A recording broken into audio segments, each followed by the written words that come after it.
Here we go.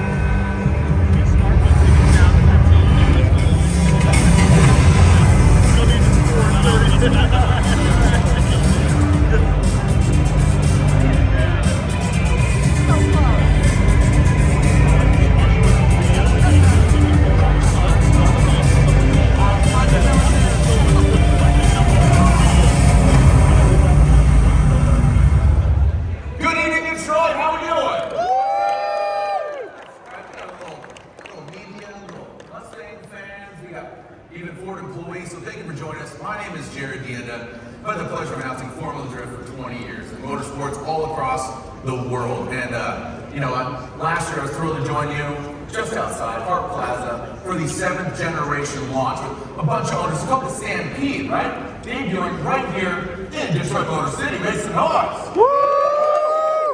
Okay, you're losing steam. Yeah, this is a Ford Mustang. Okay, grab another gear, okay? There was a lot of news that night. The new digital jet fighter inspired cockpit. You customize the cockpit. You've seen the dash. I like the Fox body. No, it's a Vanilla Ice. Shout out, right? Cold as ice. Mustang Dark Horse. It's right over there. If you haven't seen it, the first new performance series in 21 years. A ton of global racing news, including Mustang gearing up to the race at Le Mans. That's the best French accent I can do. And beyond all that, the all-new Mustang is showing up in driveways as I speak. You can hear it right now. Yep, there's another Mustang right there. So, and there's more. We also have a Mustang making its first hometown appearance tonight. I don't know where it's at, but we'll see. A secret project kept under wraps until its surprise debut last month. Oh yeah, super excited. I was somewhere, I was like, what is this thing? My buddy texted, I was like, dude, what is this thing? It's insane, it's blown up the internet. So, forging a lineup like this takes vision, dedication, and passion. That's right. And that starts with great Ford team members. So, without further ado, I'm going to introduce you to some. Here comes Lori Transu, Mustang Chief Engineer.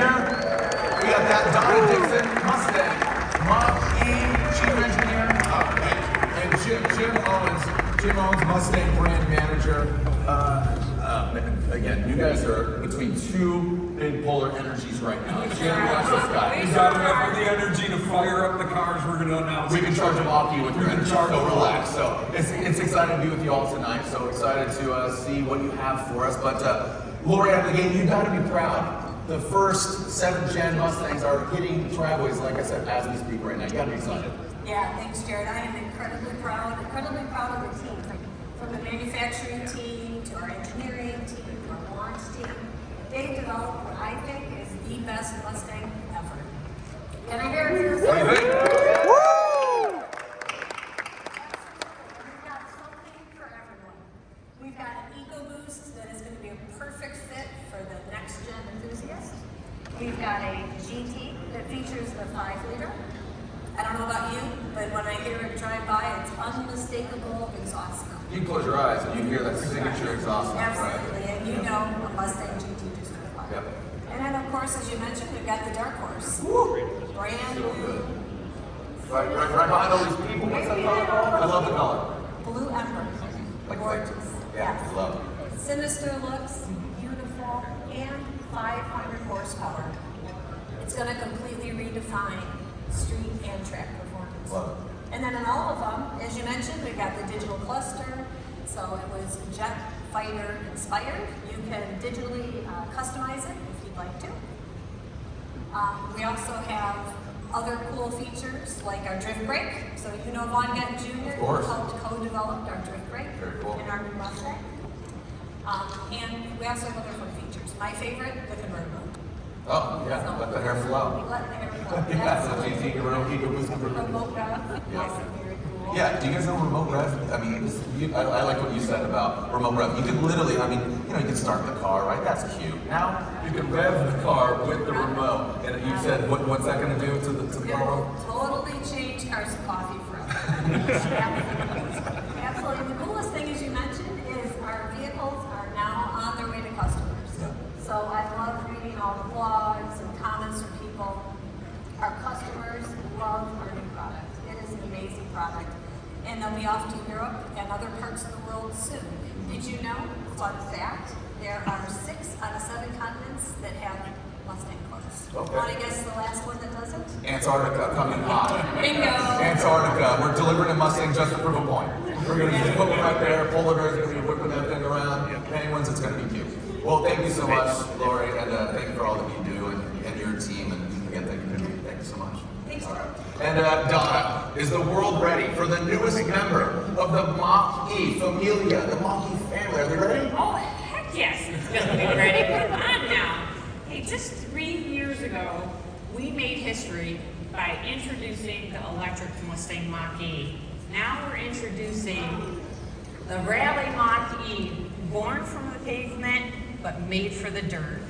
And I'm just telling you, this was just an idea just over a year ago, and the team's done a really great job getting it ready for the rugged terrain.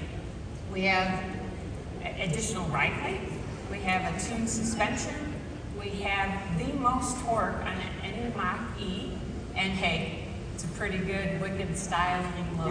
Wicked. And your shirt matches the color there. That was not by mistake. That was not by mistake. Forever yellow. That's my color.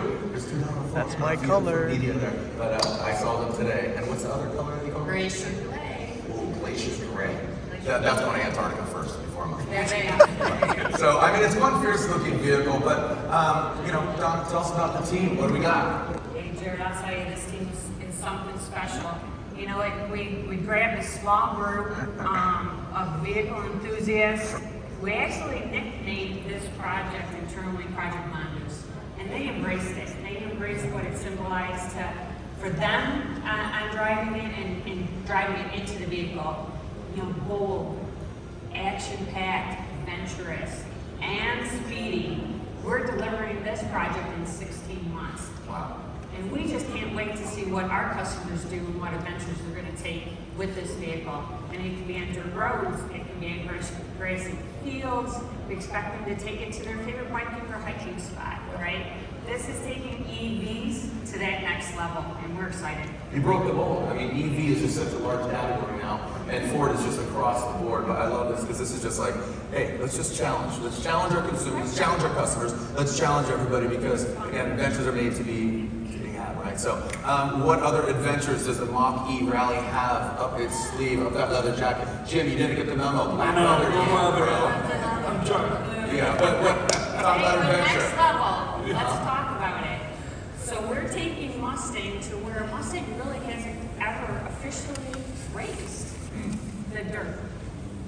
I'm proud to announce that this Mustang Mach-E is actually going to compete in next month's Rebel Rally.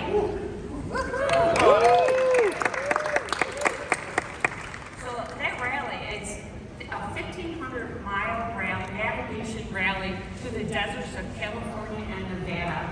Open only to women. Lori and I are considering it from next year. But Ford's been involved in the Rebel for years, sending Bronco and Bronco Sports there.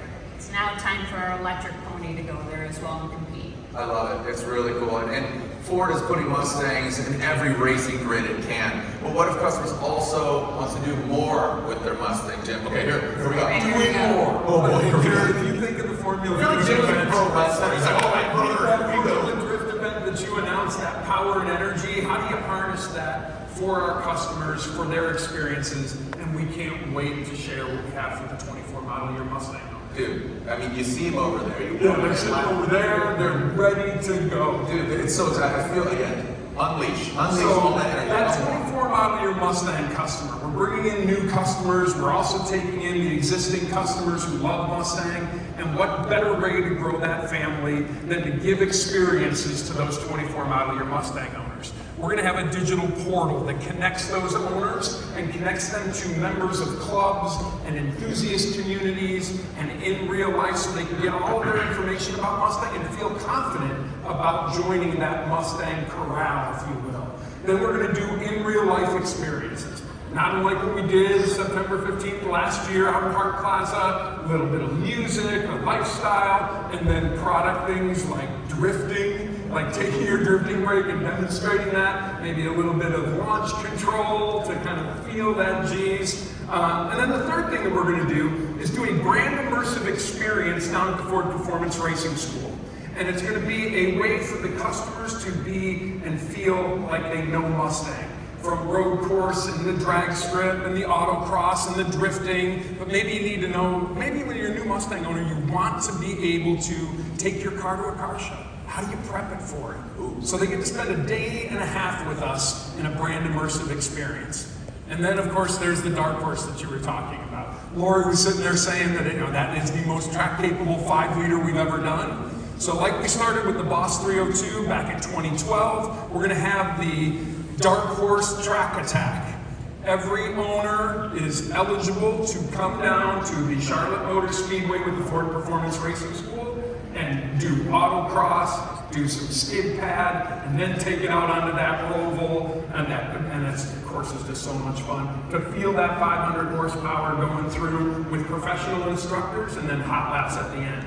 So if you don't get enough excitement out of your Mach-E at the Rebel Rally, come down with our internal combustion engine version down to Charlotte. Yeah, I mean, you've already created a tribe. And Mustang is iconic, right? The longest running nameplate, right? The tribe is already built in. So exposing those new owners to the capabilities of vehicles is what we're really trying to experience. Entry level EcoBoost, right? GT, Dark Horse, and it goes on and on and on. So again, talking about Dark Horse, there's going to be an EcoBoost and GT. We'll get into that. Stay tuned, right, Jim? So, all right. So as we talked about the Dark Horse Track Attack, let's take a closer look at this video.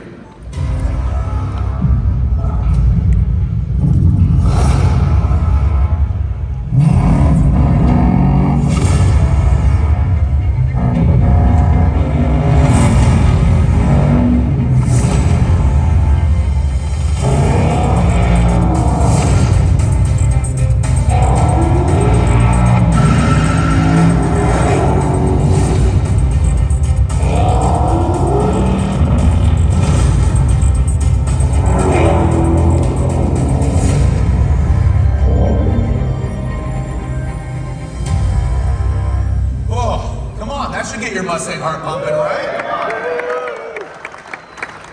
What is it, Wednesday? It's Wednesday. We should get pumped, right? All right, but hitting the track isn't just for owners. In fact, that's just the beginning of where Mustang is going globally. That's right. Because I'm here with Mark Rushbrook. Mark, what's up, man? It's good to be here. Yeah, absolutely. Great to see you. Love it. That smile seems to smile. And again, Mark is Global Director of Ford Performance Motorsports. And this gentleman, he made a lot of promises last year. And I think he delivered. What do you think? Yeah. With your team. We've got a great team working on some great products. We made some big promises last year about how we were going to go racing with Mustangs everywhere.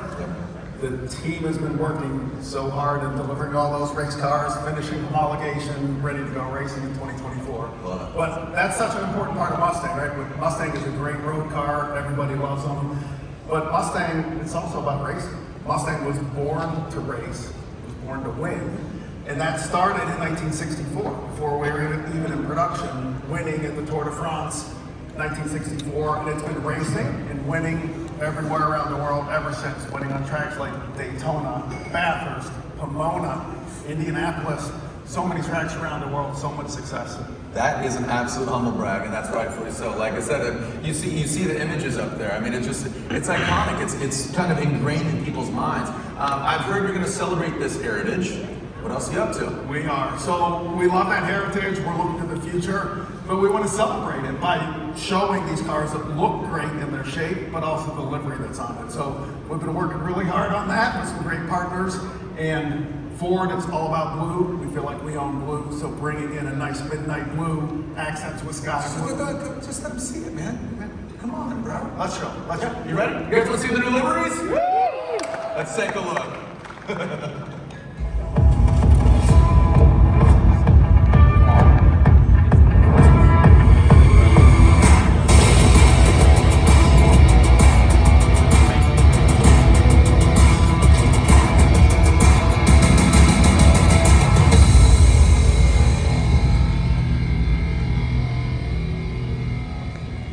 There you go. There's the new livery, right? I mean, it looks fierce, and it's going to look fierce, charging down the backstretch, going across the finish line, grabbing that checkered flag, and we just, I'm going to be honest with you, we were talking about liveries and what's going on here, and I think what's cool here is they're all different, right? And we'll get into that a little later, but we'll take a look. So, Mark, I mean, I'm ready to retire announcing, and I'm going to go racing. I don't know if I can fit in those cars. I'm a massive human being, so I don't know, but they look great.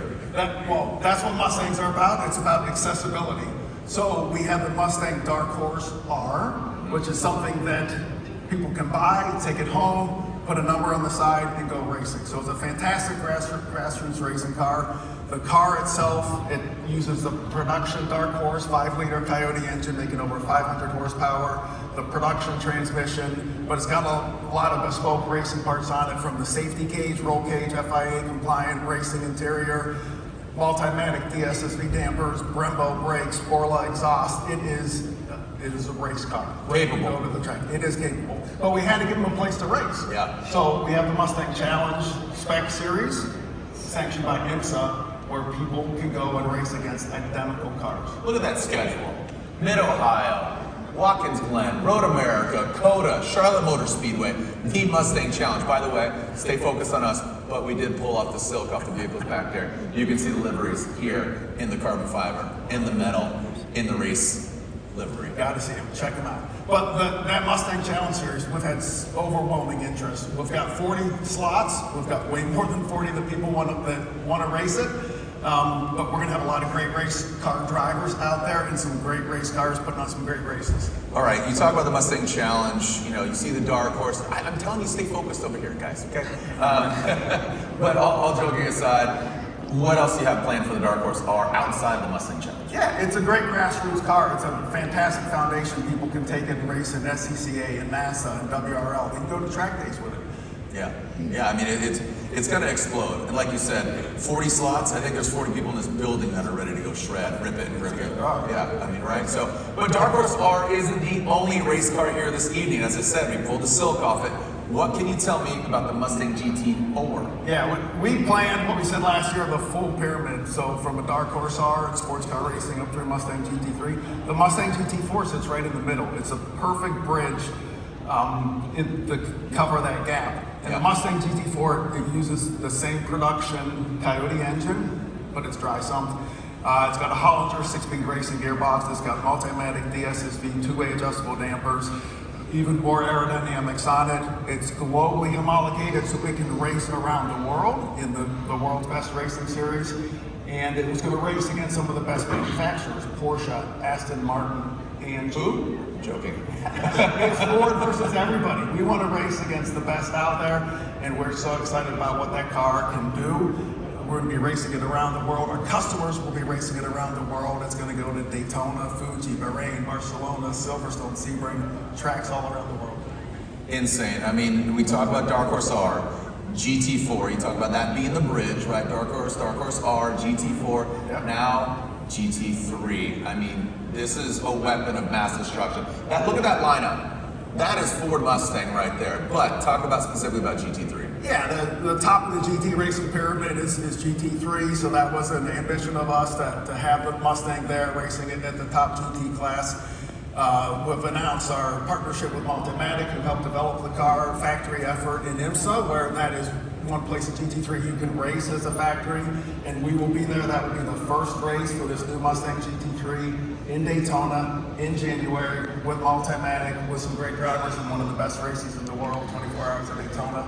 But it's also the customer car that people are going to be able to buy and race again in WEC. We've got Proton competition there, be able to race in Le Mans, through all the SRO, VLN, and other global series. They're going to be racing some of the best tracks around the world. That's right. And there's two drivers that are in the building, helped develop the car, get in there, took you to a Le Mans win. They're in the building. Without further ado, let's bring them out. Let's bring them out. What are their names? Joey and Harry Ticknell. Come on. Hey, come on, boys. Joey and Harry Tinkle. Thank you so much, Mark. Look at you, dressed to impress. Dude, what's up? He says, what's up? Got that suede jacket on. You're looking good, dude. Looking solid. So, Joey and Harry, thank you so much for being here. Really excited that you're here. So, from what Mark is telling us about all the racing happening this year, Mustang GT3, you getting any rest? Oh yeah, tons of rest. Not really. Yeah? Harry? I'm just going from Japan. All right. So, question: is the Mustang GT3 ready to challenge the world? Again, rattling off Porsche, Aston Martin, AMG, the GT3. What do you think? Ready to take on the world? Yeah, absolutely. We're super excited. We've been out testing this car since the start of the year. Started off at Sebring, one of the most bumpy and treacherous tracks in the world, but we just wanted to put the car through its paces at the hardest place straight off the bat, doing lots of endurance testing there. And then we've moved the car to Europe, we've been doing loads of testing there as well, performance-wise, and just every test we're learning, improving, analysing the data, going to the next test, and just building on it. It's just been really great steps, and back in America now, we're testing again next month, and just can't wait to get going. You guys are busy, man, Joey, and again, we've had great conversations about just growing and advancing as a driver, working with Ford, Icon, Mustang. How do you prepare for these endurance races? Talking about Le Mans and talking about Bathurst, all these. How do you prepare for these endurance races and getting familiar with a new car but a prepared car? Yeah, well, I mean, obviously it's a lot about the people, right? I mean, we have a lot of the same group of people together, Multimatic, Ford Performance, and Ford, obviously. We have some of the, Harry and I work together also, so I mean, that all makes it come together, right? You're going to fight some of the best in the world, manufacturer-wise, and so you have to bring the best, and we have a lot of that. I mean, I think, for us, it's about making a car that's really raceable, right? And so, it's a little bit about how you fit in the car, it's a little bit about ergonomics, all that, but it's a lot about like how the brakes work and how the power is and the downforce and all that stuff. And I think we've done a really good job. We've learned a lot with Ford GT, right? To go, put our best foot forward here and go back into battle and race all over the world. That's another big thing that is different. Is now the rules allow us to take this GT3 car and go race everywhere, right? So we can literally take on the world. I love it. I mean, there's a movie, obviously, Ford versus Ferrari. But it's Ford, but it's Ford versus everyone, man. I mean, you guys. I mean, it's such a cool looking machine, but for you guys, it might look cool. You want it to perform. So how does it perform at top speed? Going through the testing, going through the paces. Literally, it's a Mustang. How is it at top speed?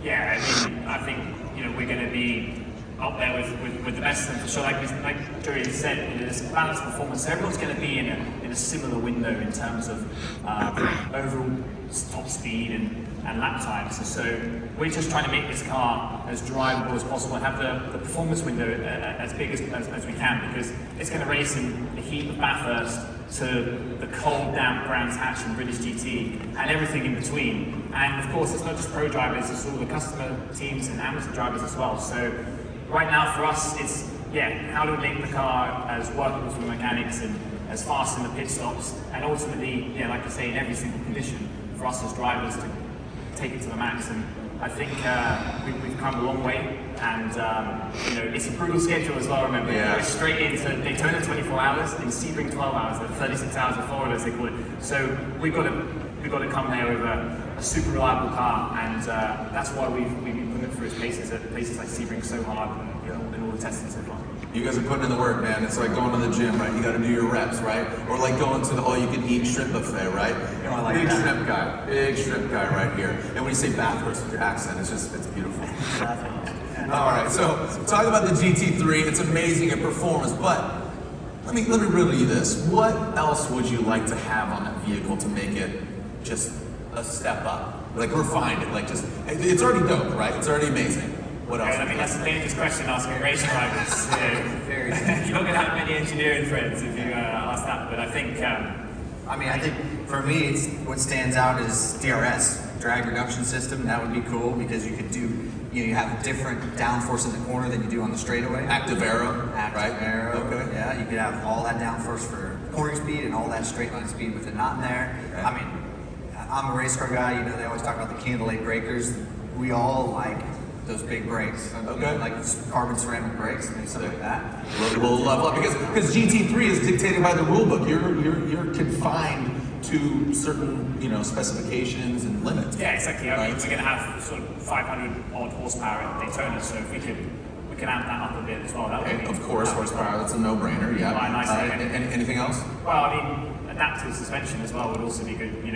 Like Joey says with the DRS, we don't ideally want to compromise too much. We'd rather have all that downforce in the corner and all that no drag on the straight, and it'd be the same with the suspension as well. We could have something that could potentially adapt to whatever road surface we're on while we're going through that. That would also be fun.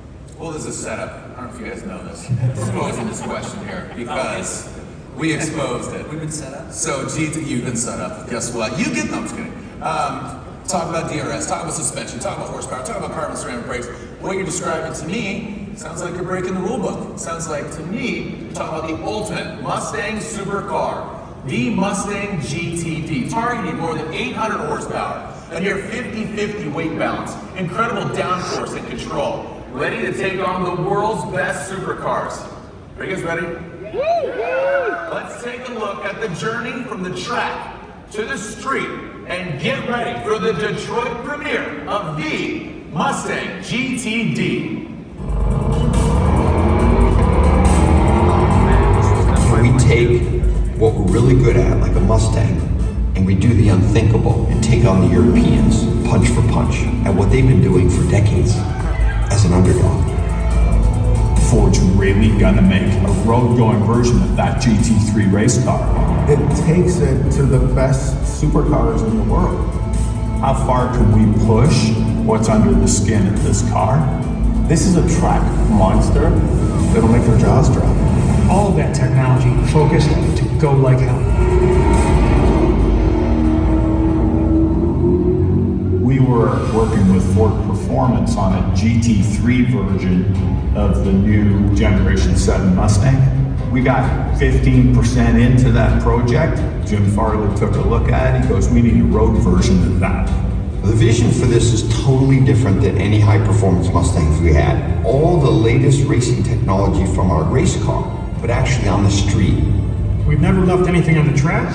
We've applied it to the street vehicle to develop what we think is the ultimate Mustang. And now I get to see a talented small Challenger team bring it to life. The studio kind of worked like a skunkworks office. We're off the grid. We looked for the best of the best, and if you look at the engineers at Ford and at Multimatic, they're elite, top-notch, best in the world. We've engineered this vehicle 100% from the inside out. It's really formed for its function. It's got the power. It's got lightweighting. It's got big brakes. It's got big aerodynamics. This car performs. We did some radical things. It's got inboard suspension, like a lot of prototype race cars. You press a button, and in 10 seconds, you got a completely different characteristic on the car. We've practically replaced everything on the vehicle with carbon fiber to allow for lightweighting. You know, it's got active aero. We got some trick controls behind it. We have titanium exhaust, the carbon ceramic brakes. The vehicle also features magnesium wheels that are quite lightweight, but are very durable for track applications. We put a transaxle in the back. A transaxle is what race cars have. Because we moved the gearbox to the rear end, the weight balance of the car is a great 50-50. Was that an easy thing to do in a car that was never designed to have a transaxle? It was a smoking hard problem to solve. It's not a cosmetic package. Every component, every system was thought through, engineered. When you put all those building blocks together, you come out with a car that you know is going to be competitive in that space. It's not just strong in one area, it's an all-around athlete. I mean, this product is a technological tour de force. People will be just massively surprised and blown away by what Ford actually went and did there. Mustang GTD is coming. This is a halo for the entire company.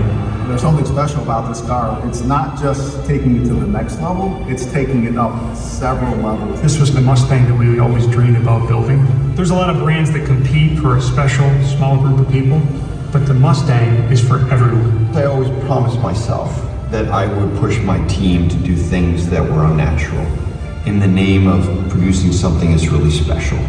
That's why I care so deeply about this car, because it's been in my head for 5 decades. I want to see Porsche, I want to see Aston Martin, I want to see Mercedes sweat.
bring on two of the leaders who helped make this supercar a reality. You saw him in the video.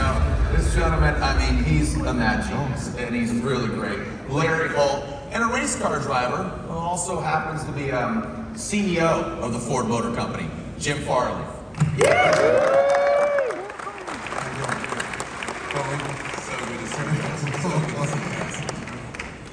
All right, so, dude, love it. Joey, did you not tell him? I said, Larry's also wearing coat. What's this? What are you talking about? I don't know. We were all supposed to talk to each other and wear the gray coat. But I guess two people didn't get them. I forgot my other jacket. Yeah, I know. Everybody expects me to get it wrong. You look great. You look great, Larry. Hey, Jim, I don't know if you know. Again, we're seeing all this video. We're seeing the mule. We see this car. My man here was in South Carolina yesterday.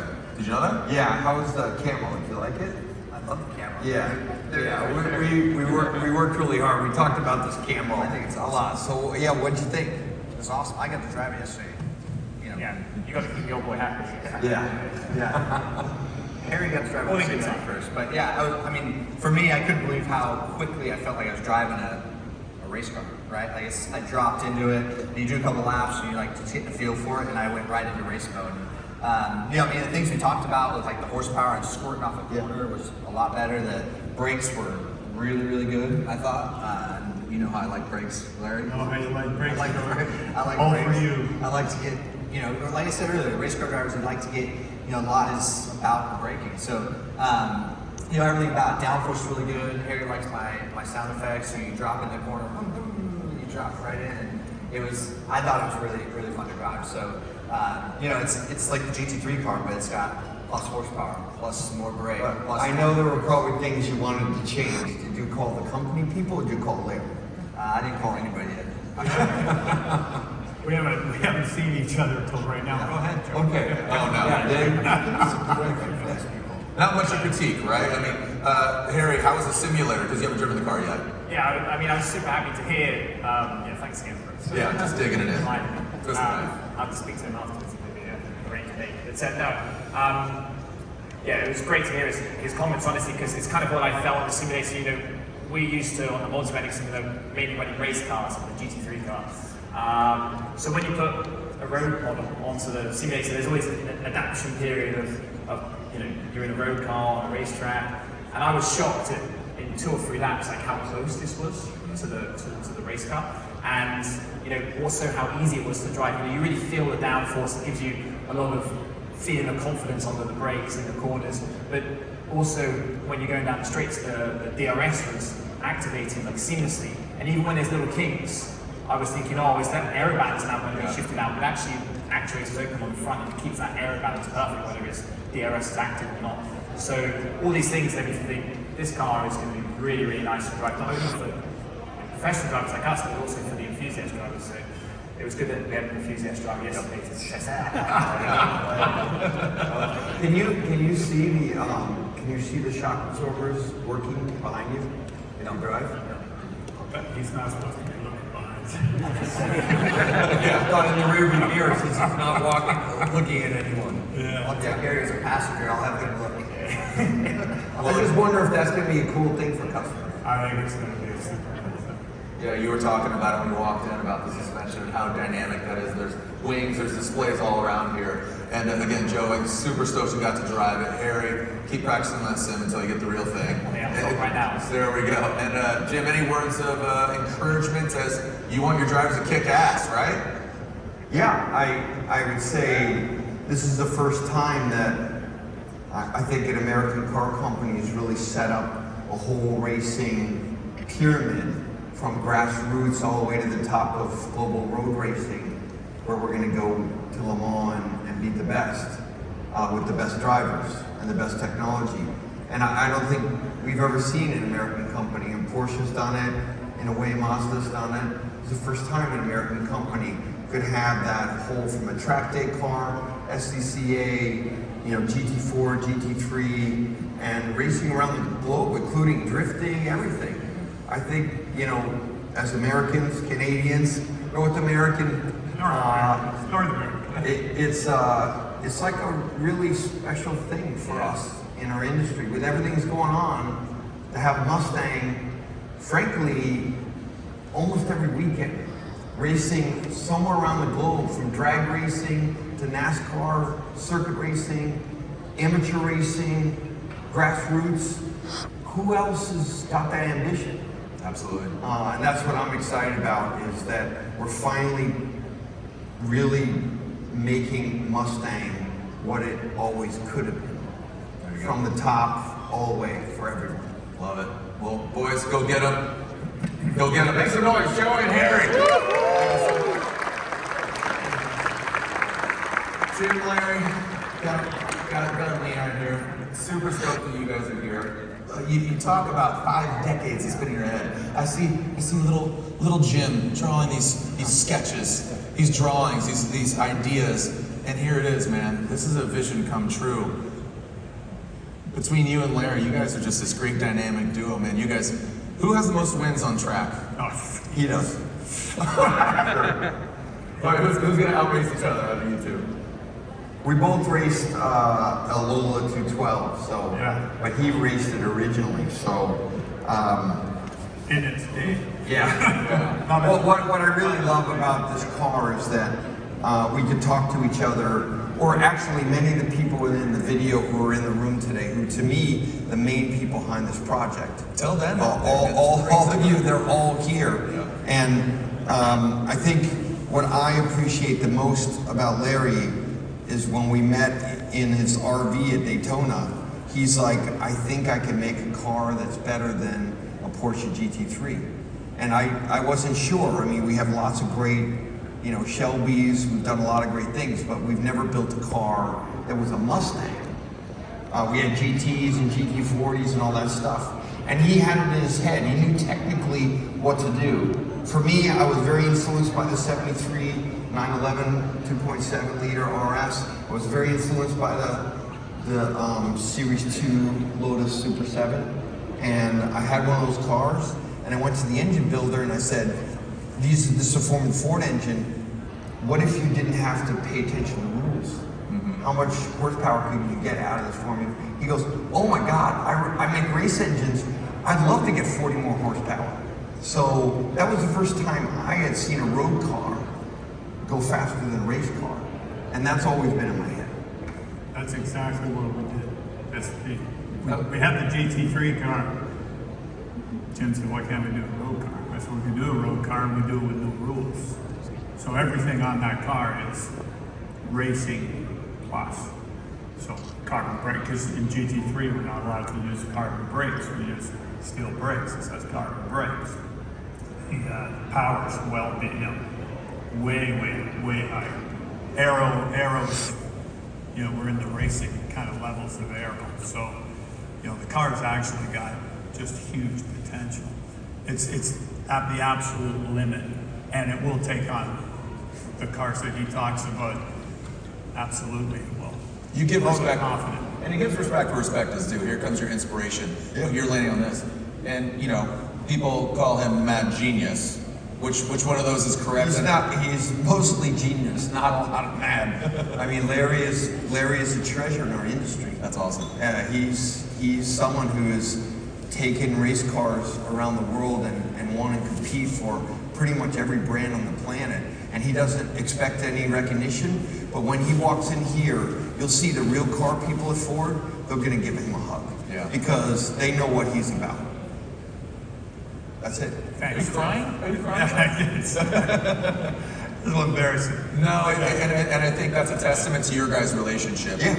Just working together, simpatico. I think a lot of you got to be given the freedom to do great things. So I mean, we obviously were heavily involved with the GT, with the Ford GT, and racing the Ford GT, and then and that car it wasn't like this car. This car is more.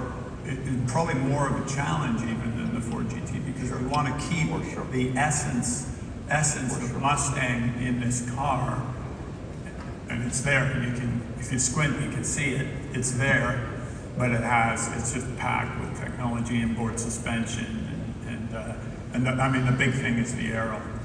I want to touch on this. We talked about this yesterday, and I want to bring this up. This almost didn't happen Not once, but twice. Yeah. And I asked you, I said, can we tell the people? And you said, yeah. Sure. And because also you looked at, again, give respect where respect is due, monetizing racing and looking towards a smarter solution to funding this whole, as you say, pyramid. So tell. Yeah, I would say there's a lot of misconception about a CEO that races, because it sounds like some kind of like hobby that they're going to spend a bunch of money on. If you're a real racer, you have a budget, and your budget runs out. And so, if you're really racing, you actually challenge yourself to race smarter, not to waste money like a lot of companies write a big check. Yeah. And I think this car ran into some problems during its development. Any good product happens that way. The best products in our industry, you go back and remember all the people who actually made it happen, and you're gonna find a moment or two when someone said, you're not gonna do it. It's not gonna make enough money, it's not good enough for the company, it's not gonna help our brand. And this car was no different. There were 2 times when the project basically stopped. And we weren't sure if it was going to go through. And so we all worked together, and some that wasn't polite, but we got it done. And I laugh about it now, right? You can laugh about it now. Yeah, I think that kind of stress creates great things. If it was all easy to do, then a lot of companies and people wouldn't do it. They wouldn't do it. This car shouldn't have happened. This car shouldn't happen. There's no way that in a big car company you do cars like this. They don't make sense. But they do make sense. Unless you're Ford or you're Porsche, they make sense. I mean, you're witnessing history here. This vehicle, as you said, this ladder, from EcoBoost to GT, to Dark Horse R, GT4, GT3, and this is a capable street machine that takes all of that DNA and applies it to just this amazing technologically advanced project that has come to fruition. So congratulations, you guys. It has 21-inch brakes. We have lots of cars that don't have 21-inch tires. No. You know, that is, I mean, it's something. At least 800 horsepower. You know we're going to go way past that. At least. And I know there's a bunch of people in the audience that they're going to take 800 whatever it is and go way past that. Yeah. No doubt. If John Hennessy's in the office in this building, it'll be 1,300 horsepower before he's done. So there's the past. It's here. It's come to fruition. It's coming. It's here. It's in the building. Some of the technology I want to touch on, and we got a great visual here talking about the aerodynamics, right here behind us. There, talking about the aerodynamics and the active aero, because this almost didn't come to fruition. You told me that you guys got into. Yeah, this is one of the areas where, honestly, we really didn't have to do. And I asked the team. We had a review in the design studio, and I said, Larry, is there anything on this car and the team that you think we'll regret not doing? And he said the DRS. And that was because you can get the downforce just with the static aero package that we potentially wanted, but what you lose there is you gain it. There's just a load of drag comes along. So if you make it active, as I think my race drivers were trying to explain, I don't know if they got it through there, but here we've got basically two cars aerodynamically. One that's generating a significant amount of downforce, world-class downforce, but in a straight line, in certain conditions, we got a DRS activation at the rear. It's important though that if you look underneath it, when the DRS activates and takes the downforce off the rear wing, we also have flaps under the front diffuser that open and remove the downforce at the front. So the center of pressure, the balance of the car front to rear, there they are. The balance of the car front to rear stays exactly at the same COP. So we have 50-50 weight balance. We've chosen the center of pressure where it needs to be, and it stays there no matter what function you're in. Car also has two ride heights and two spring rings. So we've got two aero functions. It's got two ride heights and two spring rings and adaptive damping. You can turn it into, just with a push a button at a track, you turn it into a different. I mean, we did a bit of that with the Ford GT, but this takes it one step further. It's just pumped up, and aesthetically it's beautiful, but it's functional. The function is the fashion, right? From the louvers on the front fenders, on the fenders as well. You know, obviously dissipating air, all those sort of things. All of that stuff that looks cool is actually form following function. So Do you remember when the team showed us with no front fender vents? yeah. Remember Well, that takes like, out. what happened, Larry? Yeah, like, you know, well- there was tension. There's always tension between the design teams, the guys who design the beauty of the car, and the engineering side. But I think they said that, you know, everybody's got some louvers. I think we got the Mac Daddy louvers of any car on there, and that's relieving 120 pounds of lift off the front of the car because it's getting that air out through that. And that's what's cool about it. Is it can win a car show, but it can win a race, right? So aesthetic balancing. What are you taking from the GTD into the lineup, the pyramid, as you call it, of Ford Mustang? What's the future of GTD, and where is that going into? Well, all the load of technologies in this car, you know, transmissions, and powertrain stuff, and brakes. I mean, all of it can trickle down. I mean, you can't afford all that stuff as you go down the hill, but versions of it you can. And just the basic engineering of balance and aero balance, weight balance, those things, you can take them down the hill. Well, you can also go up. Or you can go up. So you can go up. You never know, right? Never know, and that's what's beautiful about it, man. Yes. Anything else you? I'm just really thankful everyone's here. It's so great to be at the Detroit show. There's a lot going on in our industry, a lot of rhetoric, but isn't it great that we can come together and talk about the enjoyment of driving and great products? Isn't that awesome? That's what I'm excited about. You know, with everything else going on, we're all here for one reason.